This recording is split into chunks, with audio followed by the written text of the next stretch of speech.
నమస్తే, welcome to Abhinav Bharat. గెలిచినప్పుడు కాదు, ఓడినప్పుడు చూడాలి రాజకీయం అంటారు.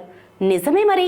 అధికారంలో ఉన్నంతసేపు, అనుకూల పవనాలు వీస్తున్నంతసేపు రాజకీయ పార్టీల్లో అంతా బాగానే ఉన్నట్టు కనిపిస్తుంది. కానీ ఒక్కసారి ఓటమి ఎదురైతే పార్టీల్లో లోపాలు, అంతర్గత విభేదాలు ఒక్కసారిగా బయటపడతాయి. ఉత్తరప్రదేశ్లో ఇప్పుడు అదే జరుగుతోంది. ఈ ఏడాది జరిగిన సార్వత్రిక ఎన్నికల్లో అనుకున్న స్థాయిలో సీట్లు రాకపోవటం, 33 సీట్లకే పరిమితం కావడంతో యూపీ బీజేపీలో ముసలం మొదలైంది.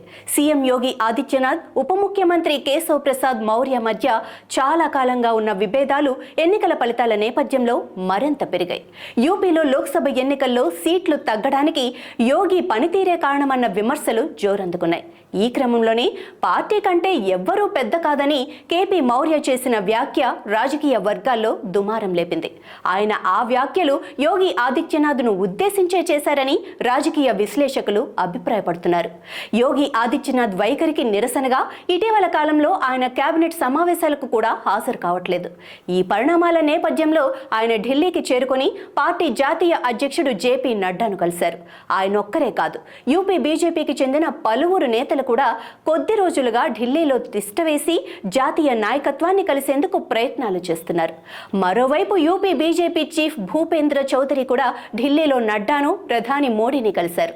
సార్వత్రిక ఎన్నికల్లో పార్టీ అనుకున్న స్థాయిలో సీట్లు సాధించలేకపోవటానికి బాధ్యత వహిస్తూ తాము బాధ్యతల నుంచి తప్పుకుంటానని మోడీకి చెప్పినట్లు తెలియటంతో కేంద్ర హోంమంత్రి అమిత్ షా ప్రధాని నివాసానికి చేరుకున్నారు.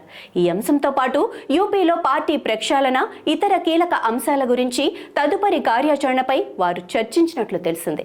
జాట్ సామాజిక వర్గానికి చెందిన భూపేంద్ర చౌదరి స్థానంలో ఒక ఓబీసీ నేతను పార్టీ సారథిగా నియమించి 2027 ఎన్నికలకు వెళ్లేందుకు బీజేపీ సిద్ధమవుతున్నట్లు తెలుస్తోంది. అలాగే 2017లో పార్టీ రాష్ట్ర సారథిగా అద్భుత విజయాన్ని కట్టబెట్టిన కేపీ మౌర్య ఓబీసీ కావటం, ఆయనకు ఆర్ఎస్ఎస్ మద్దతు కూడా బలంగా ఉండటంతో రాష్ట్రంలో నెలకొన్న సంక్షోభాన్ని సరిదిద్దేందుకు మౌర్యనే పార్టీ ఎంచుకునే అవకాశం ఉందని వార్తలు షికారు చేస్తున్నాయి. నాయకులారా, మీ పనితనం మీ అధినాయకులకు తెలియజేయాలనుకుంటున్నారు. ప్రజలారా, మీ సమస్యలను మీ నాయకులకు తెలియజేయాలనుకుంటున్నారు. ప్రజా సమస్యల పరిష్కార వేదిక మీ అభినవ్ భారత్.